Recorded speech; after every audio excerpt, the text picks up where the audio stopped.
But the only thing that I've got in question about this whole thing is now I just found out last week that JP had a lawyer or something that's got land down there.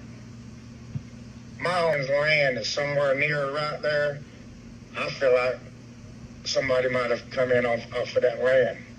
Right. As far as me hearing her arguing with somebody, as far as even knowing somebody was even there, I couldn't see.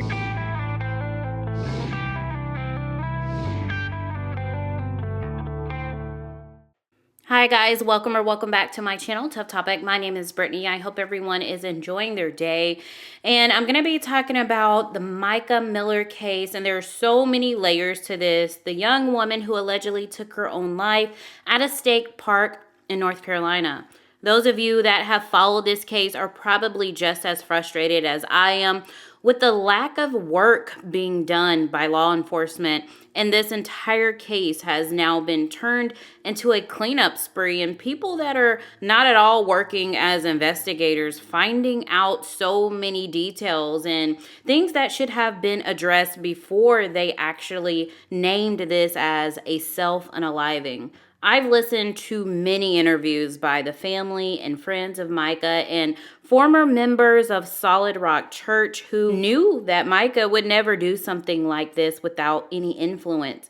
So Mica's dad, Michael, has worked hard at trying to find answers to how and why this happened. And there is only one person that was making Mica's life a living hell, and that was Pastor J.P. Miller. This pastor that has threatened revenge pics to be uploaded to Facebook, which is caught on camera, by the way.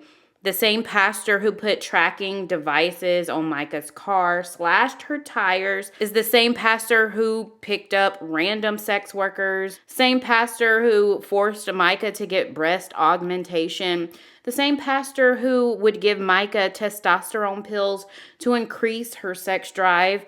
The list goes on, and I'm sure all of you have heard all the stories. So with having this information in previous police reports for various things, including harassment, why would her death not be further looked into? So here's what's new on the list of the things that just does not make sense. The fisherman who found Mica's belongings, which was her backpack, it did include an amount of $500 inside. Now, $500 is a very specific number. You know, some people go to the ATM and get maybe $20 or $40 in cash. Some may get $100, but $500, that is a specific amount.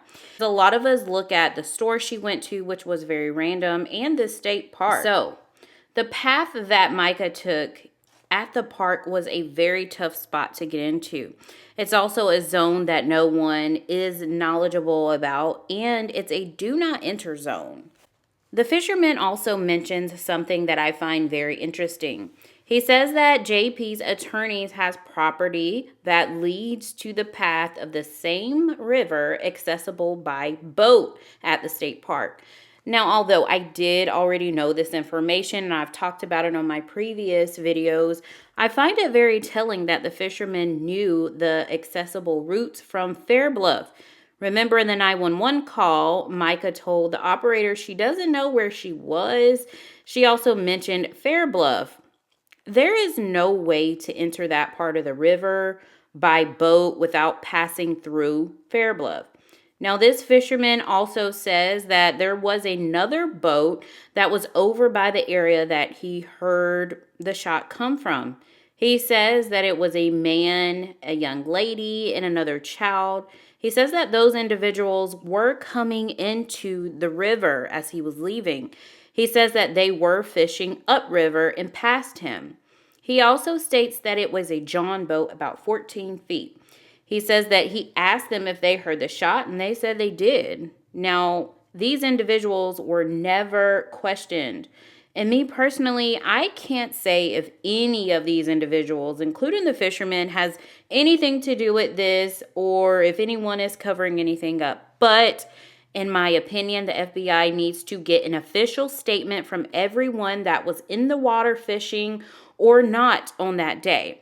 He also states that the kayaker that actually found Mica's body, he left the river before law enforcement got there, and he returned back to the river, and he was in a completely different car. He also told the fisherman that her body was right next to his boat. So there's always different stories which can cause a lot of speculation, and this is exactly why the FBI needs to get official interviews from witnesses and people's whereabouts during that time. Mica's family will need assistance with this, getting attorneys and everything that we need as far as resources to get justice for Mica, and it's costly. So if you do want to help, I will put a link below. It's just justiceformica.com. And I do want to know your thoughts on it all, because there's now trucks that are looking very conveniently similar to the truck that was at the park that belongs to the attorney of JP Miller, which it has been ruled as not the same truck, but there's just too many coincidences in this entire case. Please don't forget to hit like and subscribe so you won't miss any updates. Bye for now.